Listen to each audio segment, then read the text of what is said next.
नमस्कार दोस्तों, आगाज योर जर्नी पर आपका स्वागत है। मैं हूं दिवाकर झा, आपका दोस्त। दोस्तों, सक्सेस स्टोरी का आज का जो पड़ाव है वो है शुभम जी का। शुभम जी की जो कहानी है एसएससी की, कहां से इन्होंने स्टार्ट किया और अभी वो किस पोस्ट पर काम कर रहे हैं, और 2019 एसएससी सीजीएल से इनको कौन सा पोस्ट मिला है और वो पोस्ट जो है इनका ड्रीम पोस्ट है।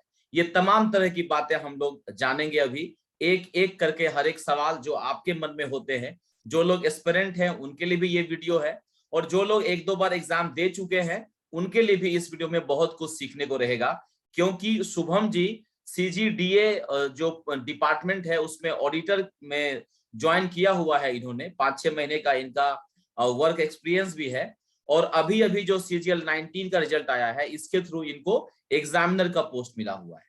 तो जानेंगे इनका एक एक स्टोरी। चलते हैं हम लोग सीधा शुभम जी के पास। जी शुभम जी, गुड स्वागत है इवनिंग। आपका हमारे चैनल पे। बहुत बहुत धन्यवाद सर। चाहता हूँ सर आगाज़ यो जर्नी चैनल का, जिन्होंने मुझे ये प्लेटफॉर्म दिया अपनी बात रखने के लिए। सर मेरा नाम शुभम भदौतिया है। मैं बेसिकली सादाबाद डिस्ट्रिक्ट हाथरस से बिलोंग करता हूँ।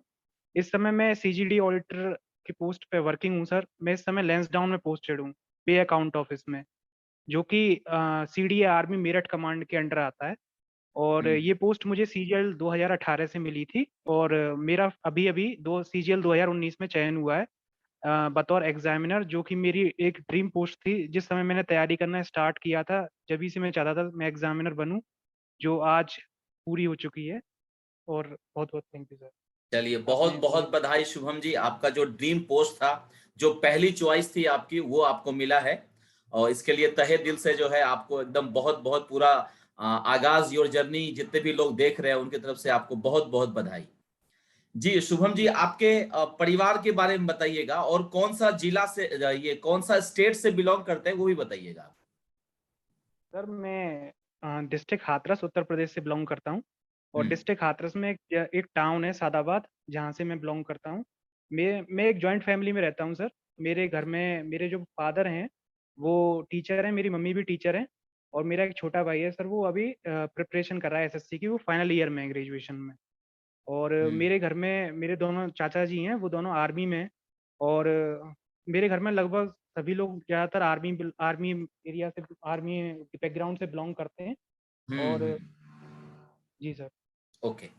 तो ये जो अपना एसएससी की तैयारी है, इसकी तैयारी आप कब से स्टार्ट किए थे?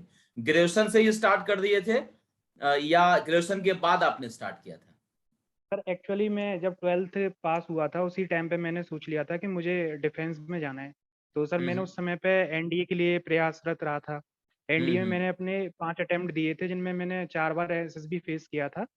और हम्म। उसमें मुझे सफलता नहीं मिल पाई थी। उसके बाद में जब मैं ग्रेजुएशन फाइनल ईयर में था, सन 2017 की बात है सर, दिसंबर से, जब से मैंने हम्म। अपनी तैयारी स्टार्ट की थी, उसी टाइम से मैं तैयारी में था एसएससी की। मैं 2018 में मेरी ग्रेजुएशन हो गई।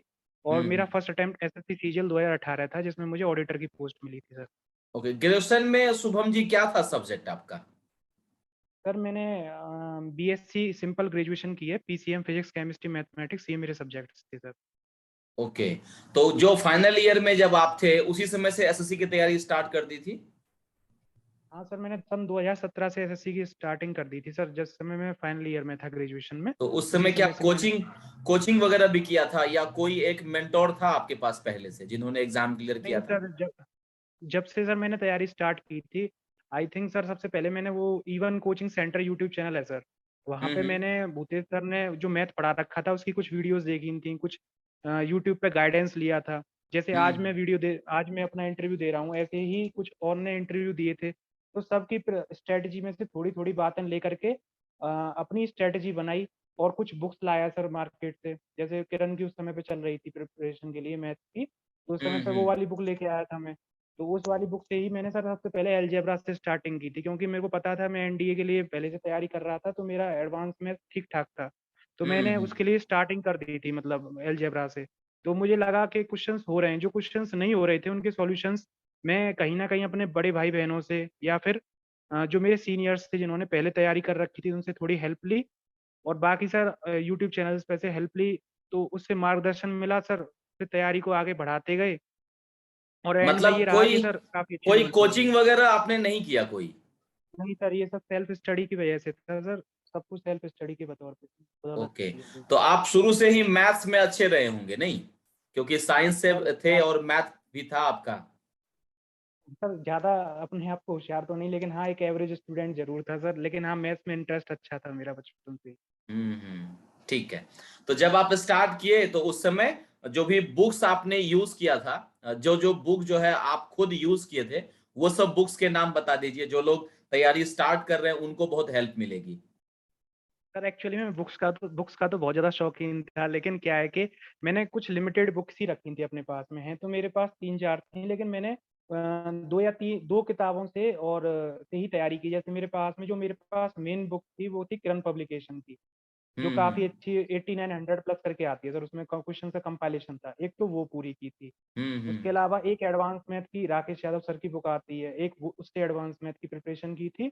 हम्म और थोड़े से अच्छे क्वेश्चंस के लिए क्लास नोट्स लिए थे राकेश यादव हम्म सर के, उनसे प्रिपरेशन की थी सर। ये 3 बुक्स मेरे पास में रही थी। और जब पेपर का टाइम आ रहा था 2019 के लिए, तो मेरे हम्म पास में जितने भी प्रीवियस ईयर की जो क्वेश्चन का कंपाइलेशन आता है सर, वो मैंने हम्म डाउनलोड कर लिए थे सारे के सारे, और जितने भी प्रीवियस ईयर के क्वेश्चन थे वो लगा लिए थे सर। ओके, तो दोस्तों यही रही आपने थी सर मैथ के लिए। आपने नोट डाउन कर लिया होगा शुभम जी ने कौन कौन सी बुक पढ़ी है और क्या स्ट्रेटजी रहा है। तो इसको अगर आप भी इम्प्लीमेंट करते हैं तो आप भी एग्जामिनर के पोस्ट तक पहुंच सकते हैं। जी शुभम जी, जो पहला अटेम्प्ट था जिसमें कि आपको ऑडिटर का जॉब मिला है, राइट, तो उस अटेम्प्ट में क्या मतलब कमी रह गई थी कि आपको एग्जामिनर का पोस्ट नहीं मिला? सर प्री में मेरे नंबर थोड़े कम रह गए थे, 130 के लगभग रह गए थे प्री में। थोड़ा सा मतलब जो मेरा मार्क स्कोर था, पहली बार सीजीएल का एसएससी का एग्जाम दे रहा था, तो वो उतनी अच्छी स्पीड नहीं आ पाई थी प्री में। तो मेरा प्री में थोड़ा सा स्कोर कम रह गया था। और हम्म सर मेंस के टाइम पे भी थोड़ा सा मैं उस समय पे जो मेंस का पेपर हो रहा था थोड़ा कैलकुलेटिव आ गया था, जिसके कारण वो स्पीड नहीं बन पाई। 2017 के जो पेपर लगा के गए थे हम एडवांस मैथ वाले, हम्म उसमें क्या था कि एडवांस में ज़्यादा पूछा गया था सर। एडवांस मैथ पे फोकस किया था उस समय पे, तो इन हम्म। क्वेश्चंस की ज़्यादा अच्छी तरीके से प्रैक्टिस नहीं की थी, इसके कारण मैथ में स्कोर थोड़ा कम रह गया। तो सर उस वजह से ड्रीम पोस्ट तक नहीं मिल पहुंच पाया था, ये कारण रहा था। ओके, और फिर 2019 की जब आप तैयारी स्टार्ट किए होंगे, मेरे ख्याल से 18 का रिजल्ट तो आया नहीं था उस समय, जब 19 की कहानी नहीं शुरू हो गई थी, जी सर, राइट? ये सर जनवरी 2020 की बात रही होंगी, जब मैंने हम्म अपनी प्रिपरेशन को देखा कि अब मेरी प्रिपरेशन को थोड़ा सा अलग करने का समय है। क्योंकि मैं भी हम्म सर इंटरव्यू टॉपर्स का इंटरव्यू देख रहा था। एक संतोष कुमार यादव सर थे जो एमईए हम्म में इस समय, उनसे थोड़ा बहुत उनकी स्ट्रेटजी और कुछ स्ट्रेटजीज मैंने सुनी, तो अपनी स्ट्रेटजी में थोड़ा बहुत बदलाव किया। तो सर मैंने मूक्स देना स्टार्ट कर दिया था जनवरी से ही। लगभग मैंने 100 के ओके लगभग मूक दे लिए थे फ्री में, जिसके कारण ओके। मेरा प्री का स्कोर अच्छा रहा। वही कारण रहा सर, मूक्स थी जिससे मेरा स्कोर इम्प्रूव हुआ 2019 में। तो दोस्तों आपने सुना कि इसका लगभग 100 मॉक इन्होंने दिया हुआ था, 100 टेस्ट दिया हुआ था घर में बैठ के, प्री के लिए 2019 के। तो जब शुभम जी आप ये 100 मॉक्स आप दिए थे, तो उसमें कितना स्कोर आया आपका 19 वाले में? सर 19 वाले में मेरा स्कोर आया था 165 रो था, वो बढ़ करके सर 182 हो गया था प्री में। 182 हो गया था आउट ऑफ 200। तो ये जी मॉक सर। लगाने का तरीका क्या था आपका? जैसे मॉक लगाए फिर एनालिसिस करते थे कि क्या करते थे, उसका थोड़ा डिटेल में बताइए जिससे कि लोगों को बहुत फायदा होगा। सर जब मैं मूक लगा रहा था, जैसे मैंने सबसे पहले स्टार्टिंग की थी, 4 प्लेटफॉर्म के अलग अलग तरीके के मूक ले लिए थे मैंने। सबसे हम्म पहले मैंने टेक्स्ट बुक से स्टार्टिंग की थी। जब कोई मूक दे रहा हूँ मैं, तो मूक हम्म देने के बाद जैसे मेरा जितना भी स्कोर आया, तो सबसे हम्म पहली बात कि सर जीके एक अनंत सागर की तरह होता है। हम्म तो उसमें हमने ल्यूसेंट कवर कर चुके हैं, करंट अफेयर कवर कर चुके हैं। तो हम्म उसके लिए क्या था कि सर जितने भी मूक्स के क्वेश्चन मुझ पे गलत होते थे या जिन पे मैंने हम्म तुक्का लगाया है, एक हम्म कॉपी पे मैं उनको नोट कर लिया करता था सारे क्वेश्चंस को। ठीक है ना सर। हम्म उसके बाद में जो मैथ्स के क्वेश्चन है, जो मुझ पे गलत हो गए, 1 या 2 या 3, उनके लिए मैंने सेपरेट यानी 4 प्री में 4 सब्जेक्ट्स के लिए 4 अलग अलग नोटबुक बनाई थी। और हर एक में हम्म जो क्वेश्चन गलत हो रहा है सर, उनको नोट करता चला गया। ये ही हम्म कॉपियां सर मेरे जब मैं तैयारी के अंतिम पड़ाव पे था, 7-8 दिन रह गए थे, जब हमें यूँ लगता है कि क्या पढ़ना चाहिए, उस समय पे हम्म, यही कॉपियां काम आई जो मैंने मोक्स के टाइम पे जो क्वेश्चन बनाया था। सेलेक्टेड थे उनको बनाया था। क्योंकि सर हम हम्म ऑनलाइन में सेव कर लेते हैं क्वेश्चंस को, लेकिन फिर देखते नहीं है। हम अगर हम्म ऑफलाइन में अपनी कॉपियां बना लेंगे, तो रोजाना अगर हमने वो पलट पलट के क्वेश्चंस देख लिए, तो क्या है कि सर वो क्वेश्चन भी हमारे दिमाग में रहेगा, और जो हमने शॉर्ट ट्रिक अपने आप से बनाई थी, जनरेट हुई थी, उसको हम्म भी हम अपने दिमाग में बार बार कर याद कर सकते हैं, जिससे हमारा स्पीड के साथ-साथ वो भी बढ़ती है एक्यूरेसी, स्पीड तो बढ़ती है मैथ्स में, एक्यूरेसी भी बढ़ती है। उसके साथ-साथ सर एक पेज पे रोज़ाना मतलब 10 से 15 जो मल्टीप्लिकेशन होते हैं, जो लंबे-लंबे डिविज़न्स होते हैं, उनको करता चला गया। रोज़ाना टेबल्स 25 तक की रोज़ाना प्रैक्टिस, तो इससे क्या है कि सर कैलकुलेशन काफ़ी इम्प्रूव होती चली गई मैथ्स में।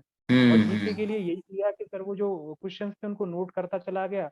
उनको नोट करने के बाद में उन क्वेश्चन्स को रोज़ाना के रोज़ाना याद करते चले गए, जिससे कि जीके में स्कोर दिन प्रतिदिन बढ़ता चला गया सर। यही था मूक्स में स्ट्रैटेजी। इंग्लिश में ये था कि सर जो वोकैब नहीं आ रही है उसको एक जगह पे नोट कर लिया। इंग्लिश के अलावा रीजनिंग में जैसे कोई क्वेश्चंस होते हैं, मिसिंग नंबर है सर, या फिर वो वाले क्वेश्चंस हैं जो गोल-गोल बन के आते हैं, मतलब वेन डायग्राम वगैरह के जो अलग तरीके के क्वेश्चंस होते हैं, उनको एक जगह पे नोट कर लिया, जिससे कि वो क्वेश्चंस हैं सर वो जो हम एग्ज़ाम में गलत करते हैं। उन क्वेश्चंस को हमने बार-बार रिवीजन करना है, जिससे हमारा मॉक में इम्प्रूवमेंट तो होगा ही और हमारा प्री में स्कोर भी अपने आप ही बढ़ता चला जाता है। ओके। ये तो स्ट्रैटेजी मॉक थी वो। मॉक जब स्टार्ट किए थे शुभम जी, बहुत लोग पूछते हैं कि पहले मॉक में कितना स्कोर था, या ऑन एन एवरेज मॉक्स में आपके स्कोर कितने रहते थे, और अगर कम होता था तो फिर डिमोटिवेशन तो मिलना ही है। तो उस डिमोटिवेशन से फिर कैसे अपने आप को इम्प्रूव करते थे, मोटिवेट कैसे करते थे अपने आप को?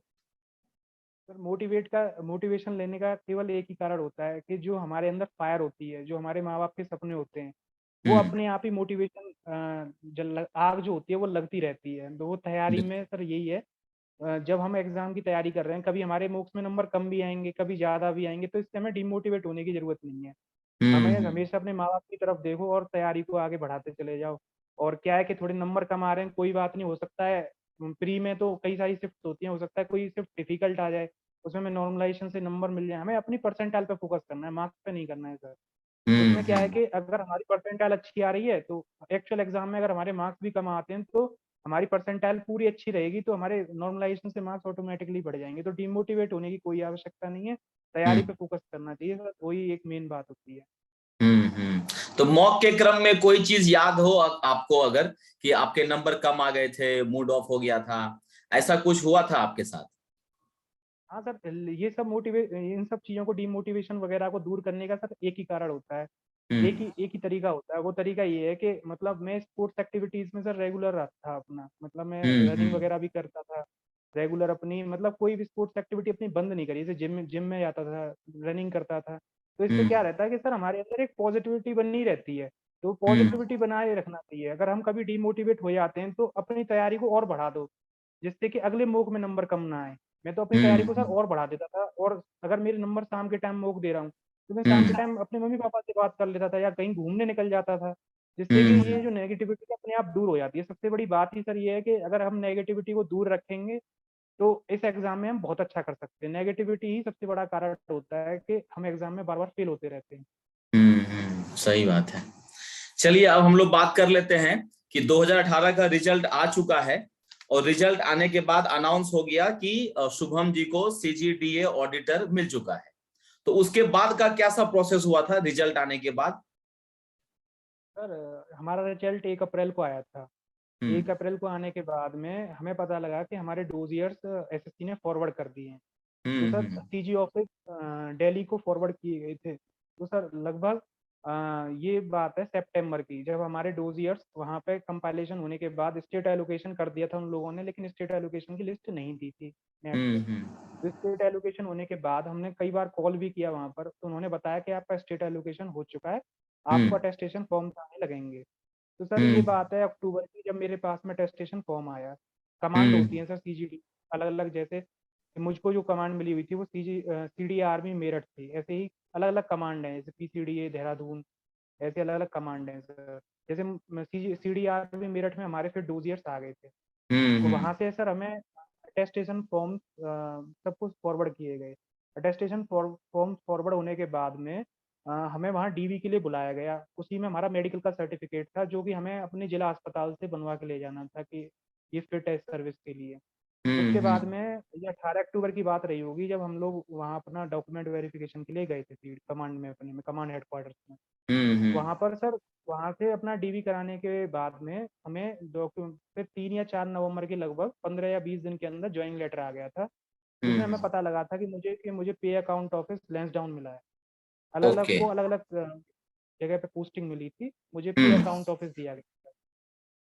ओके। जी सर, अच्छा, उसके एक चीज यहाँ पर पूछना था कि जैसे आपका ये अनाउंस हो गया कि सीजीडीए मिला है, तो स्टेट प्रेफरेंस मांगा गया था या अपने आप से अलॉट हुआ था?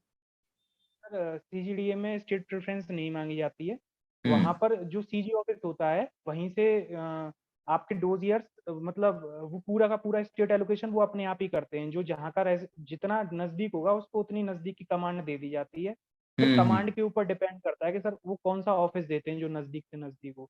अब सीडी हम्म आर्मी मेरठ में कई सारे ऑफिस हैं अलग अलग लोकेशन पे, जैसे आगरा में है, मथुरा में है, मेरठ में है, लैंसडाउन में है, रानीखेत में है और रुड़की में है। तो सर कहीं हम्म पे जगह होती है, कहीं पर नहीं होती है। आगरा और मथुरा में ऐसे जगह थी नहीं, वहाँ पे किसी को एलोकेट किया नहीं गया। तो सर हम्म सब ज़्यादातर लोगों को लैंसडाउन एलोकेट हुआ, रानीखेत अलॉट हुआ और मेरठ अलॉट हुआ। ये अधिकतर हम्म लोगों को किया गया। तो वहाँ पर स्टेट प्रेफरेंस नहीं मांगी जाती है सीजीडीए नहीं में। मांगी तो वो जाती। कोशिश करते हैं कि आपको नज़दीक से नज़दीक नजदीकी आपका में। एलोकेशन कर दिया तो जो भी हमारे भाई बहन देख रहे हैं जिनको 2019 से जो है ये पोस्ट मिला है, उनके लिए इंटरव्यू बहुत ही खास होने वाला है। वो अच्छे से समझिएगा प्रोसेस को, तो समझ कर रखेंगे तो अच्छा रहेगा। एक चीज इन्होंने और बताया है दोस्तों कि आपको जो मेडिकल है वो आपके जिला अस्पताल से डिस्ट्रिक्ट जो हॉस्पिटल है वहां से बना के लेके जाना है, वहां पर आपका मेडिकल नहीं होने वाला है। ठीक है, तो आपको मिला है पेन अकाउंट ऑफिस, राइट? इसके अलावा और क्या क्या ऑप्शन था जो आपको मिल सकता था? सर जैसे पोस्टिंग सीडी आर्मी मेरठ में अलग अलग ऑफिसेज होते हैं। जैसे पे अकाउंट ऑफिस है, लोकल ऑडिट ऑफिस है, जैसे एलएओ के नाम से जानते हैं, जो आर्मी की हम्म इंटरनल ऑडिट में होता है। ये जैसे माइक को थोड़ा सा, सीएसडी कैंटीन, माइक माइक को थोड़ा सा ले लीजिएगा। हाँ सीएसडी कैंटीन्स होती हैं। आर्मी हाँ। जो आर्मी का रेजिमेंटल सेंटर होता है उसके इंटरनल ऑडिट में काम होता है।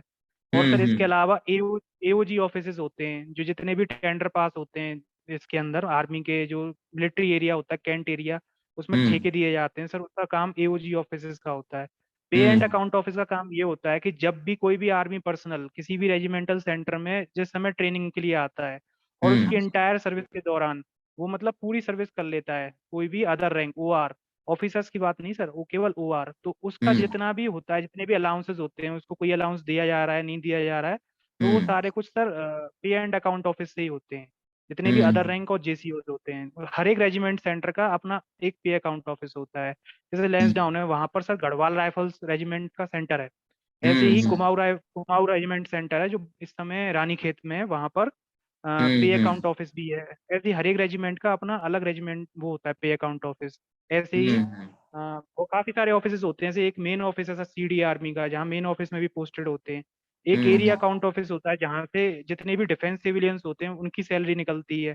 जैसे हम्म एमईएस हुआ, अपना हुआ, सीजीडीए वाले हुए, जितने भी हैं उन सब डिफेंस डिफेंस सिविलियंस की जितनी भी हम्म सैलरी होती है सर वो एरिया अकाउंट ऑफिस से निकलती है। ये ओके। तो बेसिकली आपका जो काम है, जो वर्क प्रोफाइल है, वो है आर्मी पर्सनल के रिटायरमेंट और अलाउंसेस से रिलेटेड जो भी सुविधाएं हैं उनको आप लोगों को जो है देखना होता है और उस प्रोसेस को फास्ट करना होता है, राइट? right। ओके। इस पोस्टिंग में जहां पर आपकी जॉब है, यहाँ पर प्रमोशन का क्या हिसाब किताब? सर इस समय सीजीडी ऑडिटर में अगर आप ऑडिटर ज्वाइन करते हैं तो 6 साल के अंदर सीनियर ऑडिटर बनते हैं फिलहाल अभी इस ओके। समय। हम्म अगर हम एस 2 साल का प्रोबेशन कंप्लीट करने के बाद में अगर हम एस एग्जाम को क्लियर कर लेते हैं तो हम हम्म 4800 ग्रेड पे की पोस्ट पे पहुंच जाते हैं, जो एक गेजेटेड पोस्ट होती है असिस्टेंट अकाउंट ऑफिसर की। उसमें हम्म। लगभग 10 से 12 साल के बाद में अकाउंट ऑफिसर, और सर उसके बाद में एसीडीए, मैक्सिमम लोग एसीडीए से रिटायर हो जाते हैं सर, जितना अभी तक मैं इस डिपार्टमेंट को जान पाया हूँ। मतलब पहला जो प्रमोशन है वो 6 साल के बाद मिलेगा सीनियर ऑडिटर का, जो टाइम बॉन्ड है या एग्जाम देना पड़ेगा?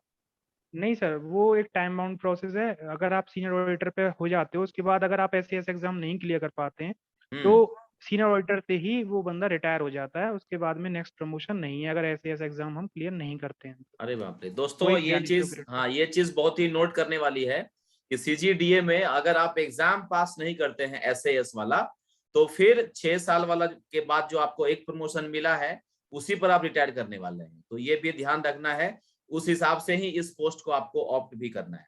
अगर SAS पास कर जाते हैं तो फिर सीधा आप गजेटेड पोस्ट 4800 ग्रेड पे पर पहुंच सकते हैं और फिर वहां से एक प्रमोशन भी मिल जाएगा, राइट। सर ये भी है सर, जैसे हम 4800 ग्रेड पे अगर हम ले लेते हैं 2 साल के बाद में ऐसे ऐसे एग्जाम क्लियर करने के बाद, तो हम्म। ऑटोमेटिकली 4 साल के बाद 5400 ग्रेड पे हो जाता है। हाँ, वो तो जो कि एक, सेंट्रल गवर्नमेंट का वो तो रूल ही है। जी सर, हाँ, चार ठीक है। साल के बाद ऑटोमेटिकली हो जाएगा 5400। हाँ, 4 साल बाद 5400 पे पहुंच गए, वहां पर आप रिटायर कर जाएंगे। ठीक है। इन हैंड सैलरी जो है वो बहुत लोगों के जो है मोटिवेट करता है। तो जो पहली सैलरी थी आपके पास, आपके अकाउंट में जो आई थी, उसका एग्जैक्ट अमाउंट बता दीजिए।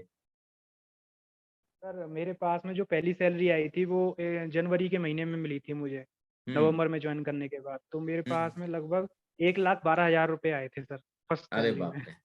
हाँ तो दोस्तों देखिए, 1,12,000 पहली सैलरी मिलती है।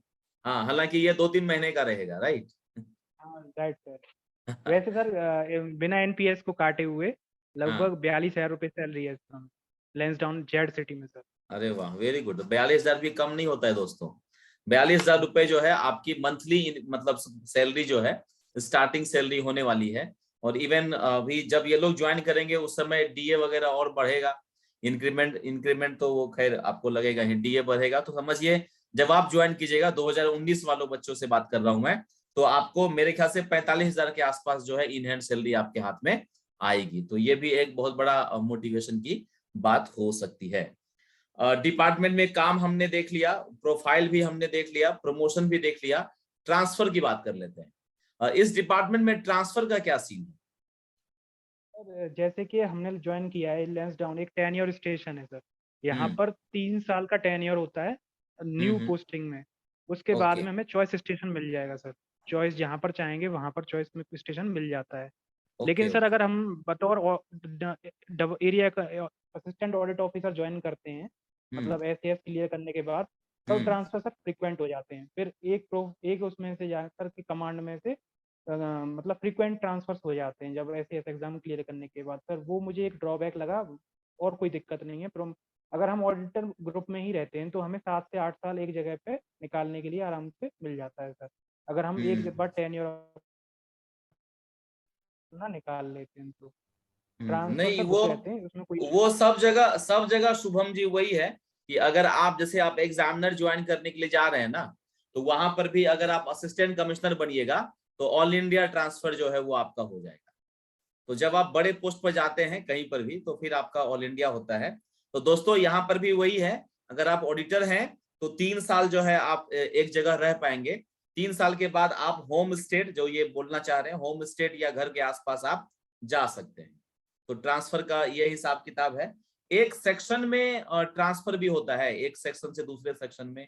उसका कुछ है क्या, सर छह वो तो महीने बाद उधर जाओ, 6 महीने बाद इधर जाओ? नहीं सर, अभी तक तो देखा नहीं, क्योंकि यहाँ स्टाफ की शॉर्टेज है लेंसडाउन हम्म। के अंदर, क्योंकि एक टेन्योर और हार्ड स्टेशन के अंदर आता है। तो हम्म। सर एक सेक्शन से दूसरे सेक्शन में हो सकता है, लेकिन अभी तो 6 महीने के अंदर, जब तक मैं इस डिपार्टमेंट को जाना हूँ, अभी तक तो किसी का हुआ नहीं है। हुआ एक नहीं। सेक्शन में ही रहते हैं। जी सर, हम्म। स्टाफ की शॉर्टेज है काफी। ओके, इसमें ऐसा है क्या, जैसे मान लीजिए मेरा घर बिहार है और मुझे मिल गया यूपी सपोज, तो 3 साल बाद मैं बिहार इजीली आ जाऊंगा, जो आप जो कहना चाह रहे हैं? नहीं सर, वो ऐसा है कि अगर आपका वो हार्ड स्टेशन नहीं है या टेन्योर स्टेशन नहीं है, तो हम्म। चॉइस तो मांगी जाएगी 3 साल के बाद में, लेकिन वो गारंटी नहीं है कि आपको बिहार ही मिल जाए। हो सकता है आपको आपकी सेकंड प्रेफरेंस मिल जाए या थर्ड प्रेफरेंस, 3 प्रेफरेंस मांगी जाती हैं। अच्छा, उनमें से तीन कोई एक चॉइस। प्रेफरेंस दे सकते हैं। जी सर, ओके 3 चॉइस दोस्तों, मांगी तीन जाती हैं। चॉइस मांगी जाती है, उनमें से कोई एक आपको मिल जाएगा। मतलब अगर हम देखें एग्जामिनर की पोस्ट जहां पर आप आना चाह रहे हैं, और प्रिवेंटिव और जीएसटी जो हमारा डिपार्टमेंट है, उसके हिसाब से यहाँ ठीक है, कम से कम आप जो है घर के आसपास तो जरूर पहुंच जाएंगे अगर पहली पोस्टिंग आपको नहीं मिलती है तो ये कहानी थी दोस्तों इनके सीजीडीए का इतिहास, जो 6 महीने से अभी वहां पर कार्यरत हैं। तो अब हम लोग रुख करते हैं एग्जामिनर की तरफ। अच्छा शुभम जी, एग्जामिनर ही क्यों पहली चॉइस? सर पहली चॉइस एग्जामिनर मुझे इसलिए चाहिए थी कि सर ये एक डायनेमिक जॉब है, जहाँ पे हम्म। काफ़ी अच्छा एक्सपोजर रहता है। मतलब हम अपने देश के लिए कुछ कर सकते हैं, जहाँ हम स्मगलिंग रोक सकते हैं, कुछ गुड्स इंपोर्ट एक्सपोर्ट उसके ऊपर कुछ ड्यूटीज लगती हैं। तो मैंने ये हम्म। सब सर यूट्यूब पे देखा था, उसके बाद मुझे पता लगा कि हम्म। ये एक ऐसी जॉब है जहाँ पे एक इंटरेस्टिंग वर्क प्रोफाइल है। तो एक भाई हमारे कजिन भी हैं सर, वो भी प्रिवेंटिव ऑफिसर हैं, तो उनसे भी मोटिवेशन मिला। उन्होंने बताया कि एग्जामिनर में ये वर्क प्रोफाइल होता है। तो सर उस वर्क प्रोफाइल से प्रभावित होकर मैंने एग्जामिनर पोस्ट को प्रेफर किया। ये मेरी फर्स्ट प्रेफरेंस थी। इसके बाद सर सीबीआई थी। मुझे एक ऐसी ही जॉब करनी थी जिसमें एक एक्सपोजर हो, एक डायनेमिक जॉब प्रोफाइल हो। इसलिए सर मैंने एग्जामिनर को प्रेफर किया। हम्म। चलिए, अब हम लोग उस मुकाम पे पहुंच गए हैं जहां पर कि आपका रिजल्ट जब फ्लैश हुआ था, अप्रैल का जो महीना अभी बीता है जिस डेट को, तो उस समय जब आप देखे होंगे एकदम धक से जो है वो लगा होगा आपको, वो मोमेंट थोड़ा शेयर बिल्कुल कीजिए। जी। सर, वो मूवमेंट ऐसा था सर, 8 अप्रैल का दिन था जिस दिन रिजल्ट आया था। जी। तो उस समय पे हम लोग छुट्टी पे जा रहे थे घर घर के लिए। उस दिन हम्म। नेक्स्ट वीक में छुट्टियां थी। तो हम लोग सब छुट्टी पे निकले हुए थे। मैं और मेरा फ्रेंड जा रहे थे, अपनी कार से जा रहे थे सर। मैं घर के लिए मेरठ के लिए जा रहा था, हम्म। लैंसडाउन से। तो हम रास्ते में ही थे कि रिजल्ट एक साथ दिखाई देता। मैं तो कोर्ट की कॉपी पढ़ रहा था सर, कोर्ट का उस दिन ऑर्डर आया था, उस कॉपी को पढ़ रहा था। हाँ अचानक हाँ। से मेरे भाई का फोन आता है कि रिजल्ट डिक्लेयर हो गया है। तो हम्म। मैं तो देख नहीं रहा, तू ही देख। मैंने बोली चल मैं देखता हूँ। तो मैंने सर रिजल्ट देखा। मुझको लग रहा था कि मुझे एक्साइज मिलेगा जहाँ तक है, हम्म। क्योंकि मैंने हम्म। जीएसटी बता रहे थे, जो प्रेफरेंस जो मतलब कट ऑफ बताई जा रही थी, उसको हम्म। देखकर लग रहा था कि मुझे जीएसटी इंस्पेक्टर मिलेगा। क्योंकि हम्म। मैंने सर एग्जामिनर को पहले नंबर पर रख रखा था। तो जैसे ही मैंने रिजल्ट देखा, उसमें देखा B25, तो मुझे रटा हुआ था कि B25 एग्जामिनर का है। तो मैंने जैसे ही B25 एग्जामिनर देखा, तो मेरा हम्म। दोस्त था। तो सर वो खुशी का वो अलग ही पल था सर, मेरी आंखों में हम्म। से आंसू आ गए थे उस समय पे। तो मैंने घर हम्म। बताया अपने मम्मी पापा को, उसके बाद में भाई बहनों को बताया। तो सर वाकई हम्म। में वो एक ऐसा पल था जिसको मतलब बयां नहीं किया जा सकता सर। वो पल हम्म। हैप्पीनेस से सर पूरा भरा हुआ था वाकई में सर। अरे, आज वेरी भी गुड। लग रहा था कि यार।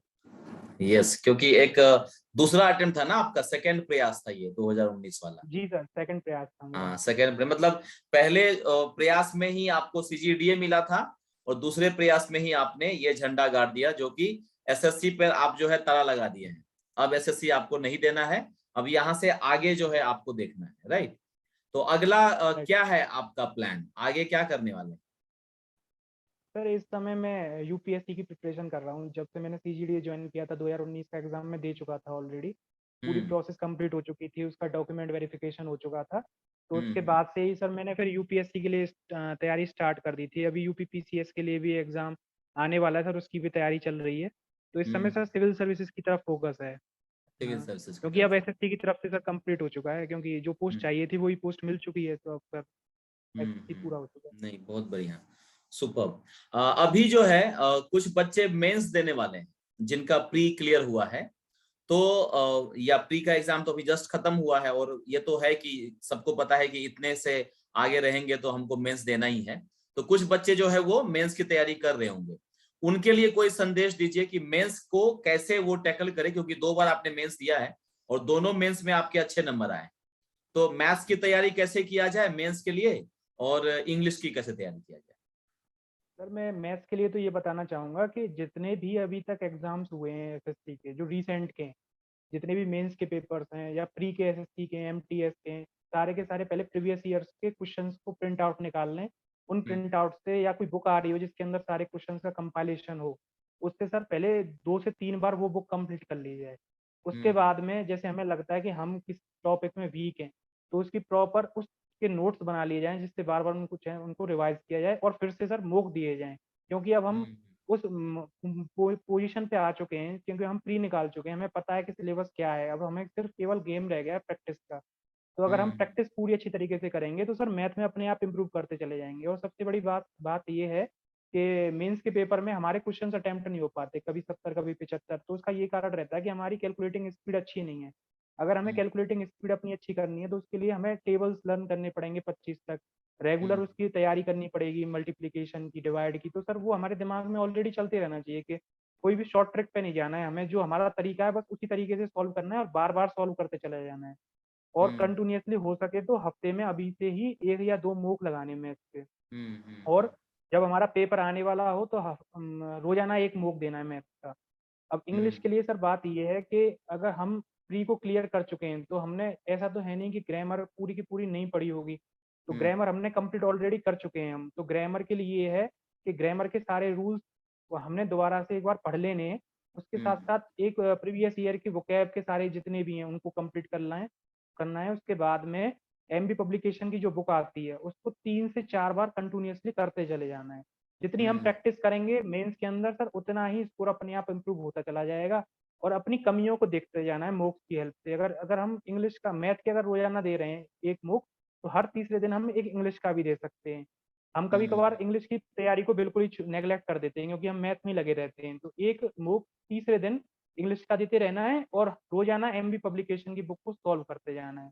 हफ्ते में हम्म 1 दिन इंग्लिश के लिए रूल्स की किताब को संडे वाले दिन जितने रूल्स लिखे हुए हैं, जैसे उस वाली केडी कैंपस की जो बुक है, उसको हफ्ते में संडे वाले दिन एक बार पूरा पढ़ते जाना है, जिससे हमारे दिमाग में वो रूल भी बने रहें और वोकैब सर हमें रोज़ाना आधा घंटा वोकैब को भी देना है। ऐसे करके अगर हम नियमित 4 से 5 घंटे भी अगर पढ़ते रहे, तो हमारा स्कोर हम्म स्कोर काफ़ी अच्छा इम्प्रूव होता चला जाएगा। साथ में अपनी टियर 3 की भी तैयारी रख सकते हैं, जिससे हम्म कि हमें टियर 3 में जो हम लिख रहे हैं ना, तो सर वो 1-2 या 2 दिन या 1 हफ्ते में प्रिपेयर नहीं हो सकता। उसके लिए 1 या 2 महीने की लेखन कला हमारे पास में होनी चाहिए। तो हम्म कंटिन्यूअसली हम एक ऐसे या एक लेटर अपने आप से लिख सकते हैं, क्योंकि सर वो जो वर्ड्स का जो मुड़ाव होता है, वो हम उसी तरीके से मोड़ सकते हैं। अगर हमारी प्रैक्टिस नहीं होगी तो वो बिगड़ जाता है, चाहे हम इंग्लिश में लिखें, हम्म, चाहे हिंदी में, हमें मार्क्स हमेशा कम ही आएँगे सर। बिल्कुल। क्योंकि मेरे 70 नंबर आए थे सर 19 में, इसलिए थोड़ा बहुत मैं गाइड कर सकता हूँ टियर 3 के लिए भी। अरे वेरी गुड, वेरी गुड, बहुत अच्छा नंबर है टीयर 3 में। बिल्कुल सर, थैंक यू। जी। तो दोस्तों टीयर टू और टीयर 3 दोनों का स्ट्रेटजी इन्होंने बता दिया है। तो जो नए एस्पिरेंट हैं, अभी जो इन्होंने तैयारी स्टार्ट करी है, उनके लिए शुभम जी कोई संदेश, जो आज मान लीजिए आपका वीडियो देख रहा है, आपका इंटरव्यू देख रहा है और इससे मोटिवेट होकर वो एसएससी की तैयारी शुरू करना चाहता है, वो क्या सब करेगा? सबसे सबसे पहले तो सर मैं ये कहना चाहता हूँ कि जो भी नई न्यू एस्पिरेंट्स इस फील्ड में आ रहे हैं, उनको ये पता होना चाहिए कि हम इस फील्ड में आ क्यों रहे हैं, कि इसका रीज़न क्या है। तो अगर हम हम्म तैयारी स्टार्ट कर रहे हैं, तो सबसे पहले एक जो बुक आती है, वो आती है एसएससी क्वेश्चन बैंक किरण की। तो उसमें हम्म से 1 या 2 पेपर हम ऑफलाइन लगा के देखें। हम्म उससे हमें ये पता पड़ेगा कि एक्चुअल में ये फील्ड हमारे लायक है या नहीं है। अगर वो फील्ड हमारे लायक नहीं है, अगर हम बाय चांस जीएस में अच्छे हैं, तो हम स्टेट की तरफ जा सकते हैं। वहाँ पे जीएस का काफ़ी अहम रोल रहता है, क्योंकि सर हम्म मैंने वीडियो वाला एग्ज़ाम भी दिया था यूपी का, वो भी मेरा क्लियर हुआ था इससे पहले, लेकिन उसमें हम्म जॉइनिंग नहीं हुई थी कुछ एडमिनिस्ट्रेटिव रीज़न्स की वजह से। तो मैं हम्म उसके लिए भी कह सकता हूँ कि अगर हमारी जीएस अच्छी है और अगर हम हिंदी में अच्छा है, तो हम उस फील्ड में जाएँगे। अगर हमारी मैथ और इंग्लिश अच्छी है, तो हमें उसी समय पता पड़ जाएगा कि हम हाँ, इम्प्रूव कर सकते हैं। हमारे अगर हम्म 50% भी नंबर आ रहे हैं, तो हम मेहनत करके इसको 80 या 90% पे भी ले जा सकते हैं। तो सबसे पहले मैं हम्म उन एस्पिरेंट्स से यही कहना चाहूँगा कि वो अपनी कमियों को देखें। अगर हमारी अंदर अगर जिस चीज़ में हमारी कमी है, अगर हम उसी चीज़ में आगे बढ़ेंगे, तो फेलियर के अलावा हमें कुछ नहीं मिलेगा। अगर हमारा इंटरेस्ट है, अगर कमी भी है, तो भी हम उसमें आगे बढ़ सकते हैं। अब सबसे पहले अपने इंटरेस्ट को देखें कि हमें आखिर जाना किस फील्ड में है। अगर हमें इसी में आना है, तो हमें अच्छे से अपना फिर पूरा 100% इसी को देना है, फिर कहीं और नहीं देखना है हमें। तो यही है सर सबसे बड़ा एक कारण जो कि हमें इस तैयारी में हमेशा आगे बढ़ाता है, जो हमारा इंटरेस्ट होता है, हमारा मोटिवेशन होता है और हम्म, हमारे माँ-बाप के सपने होते हैं, वही हमें इसमें हमेशा आगे बढ़ा के ले जाते हैं। ओके। आपकी सफलता का श्रेय जो है वो किसको देना चाहेंगे शुभम जी?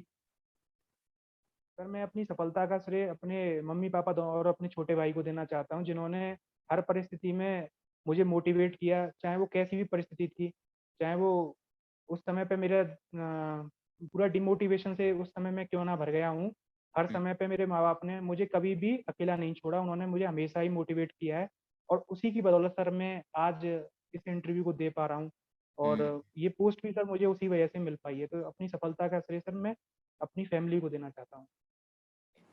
जब तैयारी कर रहे थे शुभम जी, एक क्वेश्चन और दिमाग में आ रहा है, तो क्या आप अकेले तैयारी कर रहे थे या कोई ग्रुप वगैरह आपका बना था, 2-3 लोगों का, दोस्त लोगों का?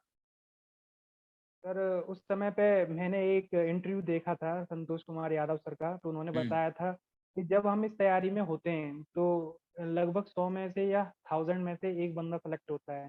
तो हम्म हमें उस समय पे थोड़ा अपनी सोशल लाइफ को थोड़ा कम कर देना चाहिए जब हम तैयारी के फेज़ में होते हैं, क्योंकि हो सकता है कि सर हमसे कोई यूँ कहे कि इस तैयारी में कोई फ़ायदा नहीं है, कि ये पोस्ट मिलती नहीं है, यहाँ पे करप्शन होता है। क्योंकि सर हम्म बहुत से लोग हमसे ये भी कहते हैं कि करप्शन होता है, कहीं नहीं सिलेक्शन होगा पढ़ कर के। हम्म लेकिन सर मैंने उनको हमेशा एक ही जवाब दिया कि नहीं, पढ़कर सिलेक्शन हो सकता है, हम कर सकते हैं। तो सर हम्म यही था कि मैं अपना अलग रह कर की तैयारी अपनी की, क्योंकि सर मेरा भाई भी तैयारी कर रहा था उस समय पे एनडीए की, तो हम दोनों भाई एक साथ ही तैयारी करते थे। अपना हम्म। एक ही साथ रह करके दोनों भाई तैयारी करते थे। तो कभी उस पे क्वेश्चन नहीं आता था तो उस समय पे मैं उसकी हेल्प करता था, फिर अपने भी क्वेश्चन सॉल्व करता था। तो सर हम्म। अगर मुझ पे कोई क्वेश्चन होता नहीं था तो उस क्वेश्चन को मैं छोड़ देता था। तो कहते हैं ना सर उस क्वेश्चन का ऑपरेशन करना, तो उसको मैं हम्म। सोचता रहता था, चाहे मैं कुछ भी एक्टिविटी कर रहा हूँ तो क्वेश्चन को मेरे दिमाग में ही रहता था। तो मैं उस क्वेश्चन को प्रॉपर सॉल्व करता था। एक कॉपी पे दिमाग में जब भी आ गया उस क्वेश्चन को देखता था, तो वो अपने आप हो जाता था सर सॉल्व।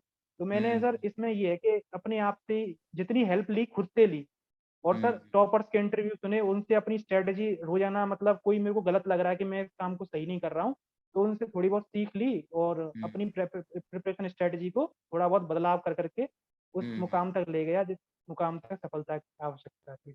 बहुत बढ़िया, सुपर। लास्ट क्वेश्चन है शुभम जी।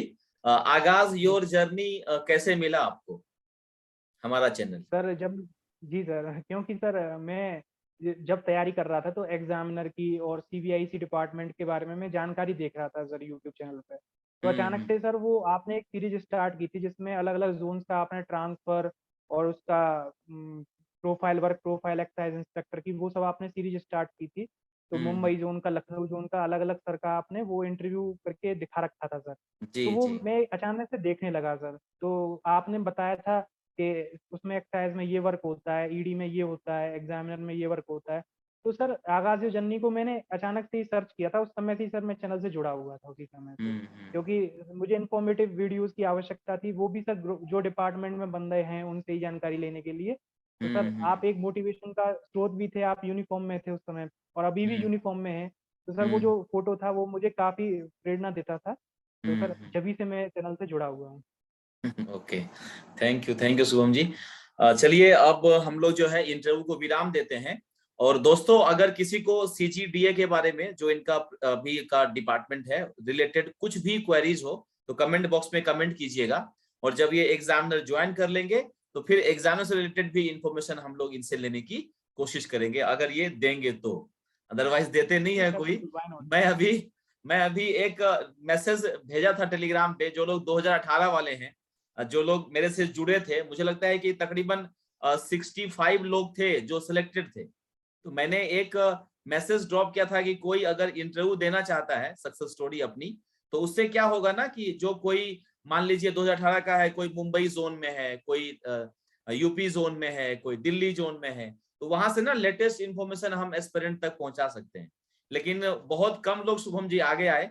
आपने हमारा ये जो मतलब अब प्रपोजल था, इसको एक्सेप्ट किया, इसके लिए हम तहे दिल से आपका शुक्रिया अदा करेंगे।